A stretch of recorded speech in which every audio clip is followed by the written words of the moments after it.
Hi friends, this is Wendy from the Wolfwalker Collectibles channel, and I recently received this in from a customer to have a solder break, which is right there, taken care of.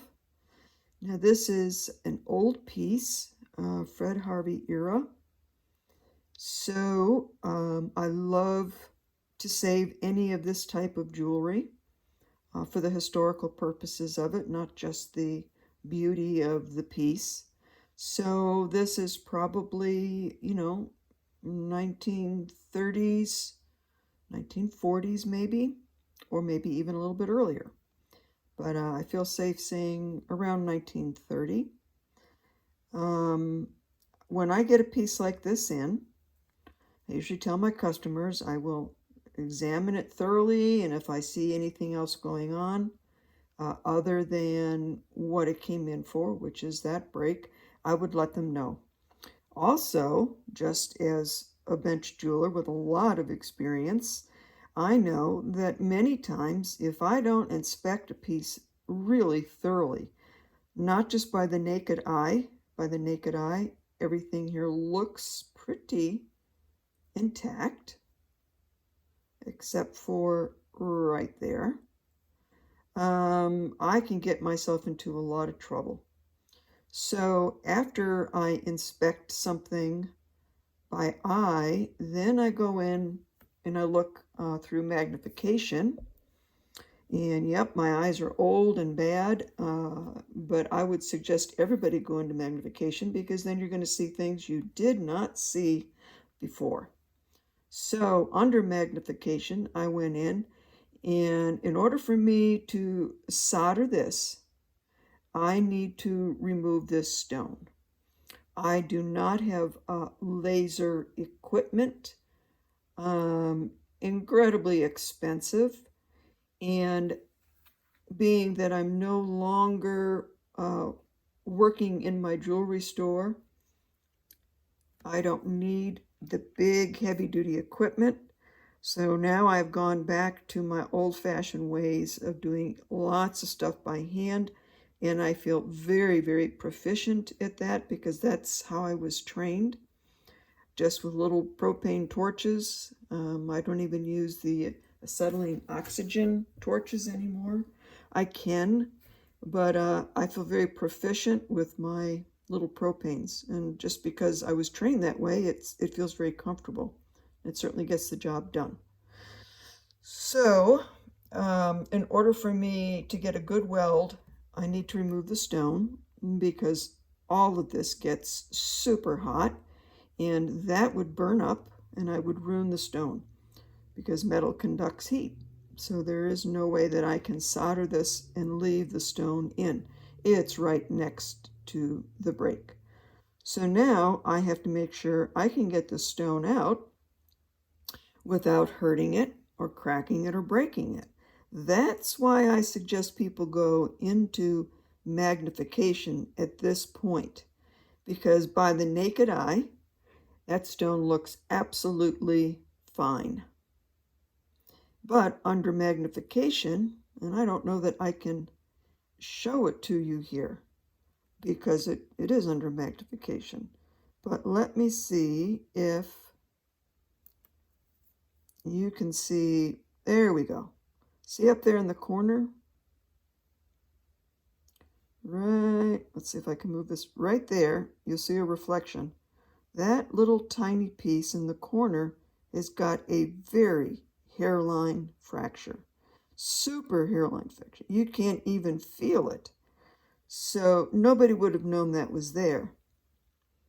But now for me to get that stone out without this piece breaking out or breaking off is about 90% impossible.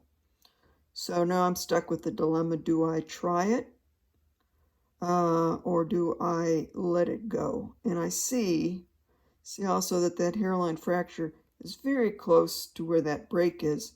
They could have happened very close to the same time that happened. Maybe this got, not only did this get bent, but it could have gotten hit right on the corner, which ended up fracturing the stone. So at this point, I need to go back to the customer and ask the customer and just say, there is a possibility when I take this stone out that I cannot get it out in one piece. So that's what I'm going to do. I'll go back to the customer, let them know that upon examination, I see this hairline fracture in there. And obviously I can show it to them if they pop on and see this, or I can actually just send them this little video so they can see it. And we'll see what they have to say. So if they tell me to go ahead, more than likely, what I will do is stay away from that corner, and I will try to lift the bezel on these two sides and see if I can lift the stone out from just these two sides being opened up. All right, we'll stay tuned to part 2 and see what the customer says. Thanks for stopping in.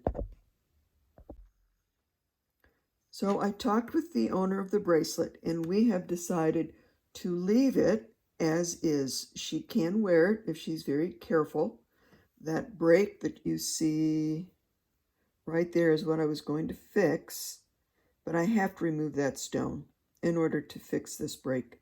And since we have found out under a microscope that there are a lot of little hairline fractures up in this corner, we're not going to take the chance of trying to remove that stone and then have not only a break in the bracelet, but a break in the stone. So we're going to leave the bracelet as is. An example of how not everything can be fixed, but she's very lucky. And then that break, if she does not try to adjust the bracelet, I'm leaving it exactly the way it was as she sent it to me, because it probably fits her wrist like this. So if she doesn't try to open and close the bracelet, she could continue to wear it for a very long time. And so, you know, we have to say part of the beauty of these very old Fred Harvey era pieces, excuse me, is the fact that they do come with little imperfections, just like we humans. So that's what we're going to do with this particular piece. This is one that I had also purchased a while back, but I did not know that it was broken. So this one I was able to go in and fix, which you can see right there. That is the solder. I did not try to knock that solder down. I wanted to give it an extra strength, because that's right where you do the bending. And usually where these older bracelets are going to break because of the stress of opening and closing. But up on top, you cannot tell at all that it was fixed. So we consider this one to be 100% successful. This one came in recently, and there's nothing wrong with it other than the metal is a mess. So it's tarnish indeed, and who knows what else is going on in there. So I told my client that all we need to do with this is clean it up. And then after I clean it up, I still want to have oxidation in a lot of these areas to show off the detail. So if that comes off during the cleaning process, I'll go back in and oxidize these areas. I don't think I'm going to have to at all. I think I'm just going to be cleaning up the mess. This is the interesting part. The original price tag is still on this bracelet. And this bracelet originally was $18. Is that not amazing? This is what I just love. It says Genuine USA. What is this up here? Turquoise. Yep. Turquoise Genuine USA. $18. I love it. Oh my goodness. So quite an oldie. And I would never take that price tag off. That's precious and it's provenance. So this is not going to go anywhere. In fact, I might try to buy this off my client if she doesn't want it, just because of that provenance. I think that's so cool. All right, so that's one that we're working on here. This one I purchased myself because of the whirling logs, only I didn't even know the whirling logs were there. I suspected it, but it was so filthy dirty that I wasn't real sure, and I didn't know the condition when I was in the store. So I brought it home and I've been cleaning it up, and sure enough, there are the whirling logs. And I'm getting ready to do an educational video on the history of the whirling logs and why these are so collectible and can be very, very expensive depending on how big they are, the condition, and the size of the whirling logs. So another one of conditioning Fred Harvey era again.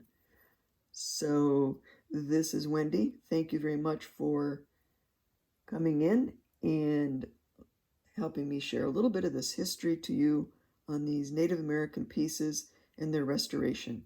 I love doing it because it's like I'm a forensic jeweler. I love to dig deep into all of these pieces. Thank you. Bye-bye.